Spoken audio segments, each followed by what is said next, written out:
The guest is attorney Michael McDonald from Tennessee State University, and the topic is Making It in Higher Education, College Life 101, a book that Dr. McDonald has recently published. And of course, Dr. McDonald, let's have you to look at what you consider to be some of the issues that young people generally have to face coming into college. And I would assume that being College Life 101, this would be something that would generally start in the first year or the freshman year in college that you would have to deal with. Let's talk about it from that perspective. Well, you're right, Dr. Haney. The College Life 101 is really based upon making the transition from high school to college, or even for the individual who has been out of high school for some years but attending college for the very first time. The focus was really on what we would call the traditional freshman, the individual who recently graduated from high school and maybe during high school they were involved in many activities. They were kind of at the top of the heap, so to speak, and then all of a sudden 3 months later they find themselves being one of the minnows amongst a sea of thousands of other minnows, and trying to make the transition from being in a setting where maybe there are a couple hundred students to a setting where there's several thousand. And also the transition from being somewhat interdependent in terms of having parents that you answer to and having curfews and those sorts of things to going to a point where you're independent and you have to have a certain degree of discipline about yourself in terms of just doing what needs to be done during the day. College Life 101 was written to help young people, especially individuals who embrace Christian principles, to not just survive, but to be conquerors and to be successful on college campuses that are not religious Christian based. A couple of the topics we talk about is the importance of maintaining contact with your parents and family members, and how critical that is. Do you think that's a real problem on college campuses, back talking to the folks back home about what's going on? I think to some degree it is. I mean, in my own experience, there was a period of time there where I said, well, I'm okay, but you don't want to wait and make the phone call when everything is wrong. You can just call and say, I love you, thanks for putting me here, because in my situation, it wasn't just my parents who I represented in college. Many people from the community helped me get there, and so it was a sense of them wanting to know that you were okay. Also, we talk about the importance of academic preparation. There's a chapter in there that deals with the first day of school, chapter in there about buying books and things that you should know before you go and actually spend your money. One of the things to suggest is that you attend the class first before you go to the bookstore and buy the books, because there's certain things that you may not need, and money comes at a premium when you're in college. Talk about dating. Talk about domestic violence that does occur on college campuses. People would be surprised to learn that there are, in fact, those sorts of issues on campus. We talk about safety.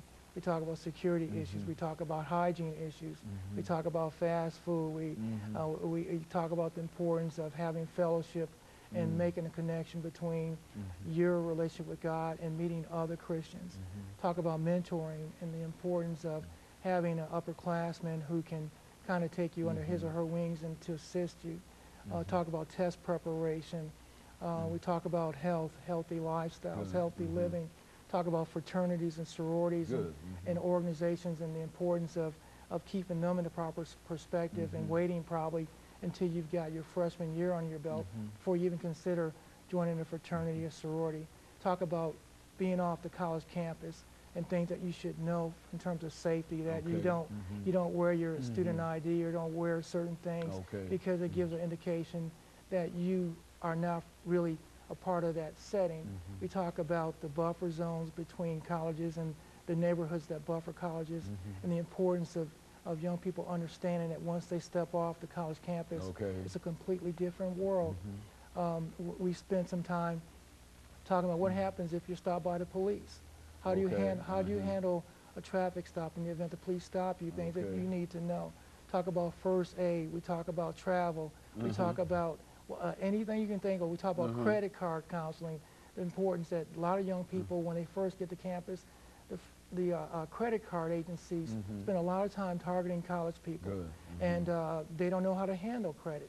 And so in the book we talk about credit and being wise in terms of spending, and the importance of staying away from plastic, and the importance of making sure that they have a budget.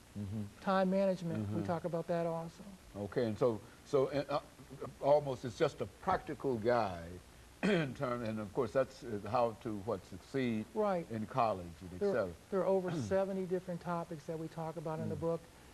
Initially, the book started off somewhere between 380 pages, and it ended up being 268 pages, and the publishers just suggested we come out with College Life Part 2, or come out with a second volume to take up some other issues. And it covers that many issues. Yes, now, what are some of the health issues that you find when you deal with students on college campuses?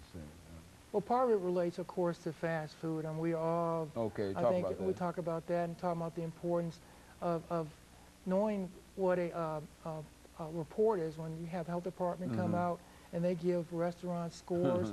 The importance of knowing. One of the things I suggest is that young people go into a restaurant first and don't go through the drive-through.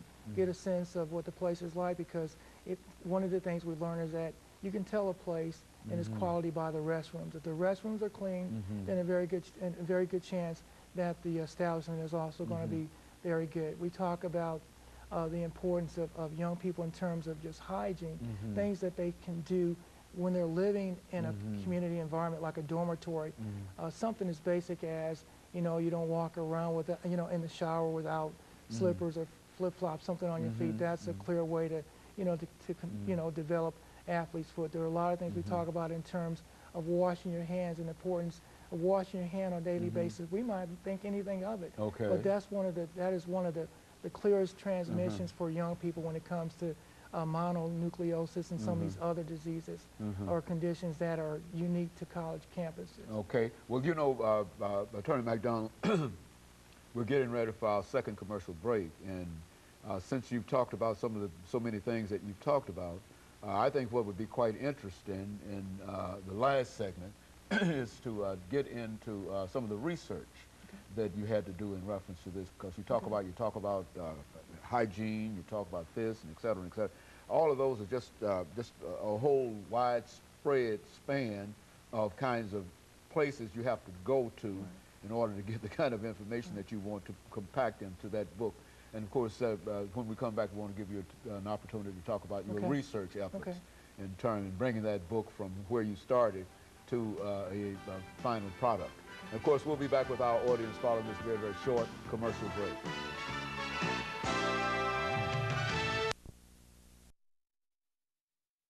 The topic is making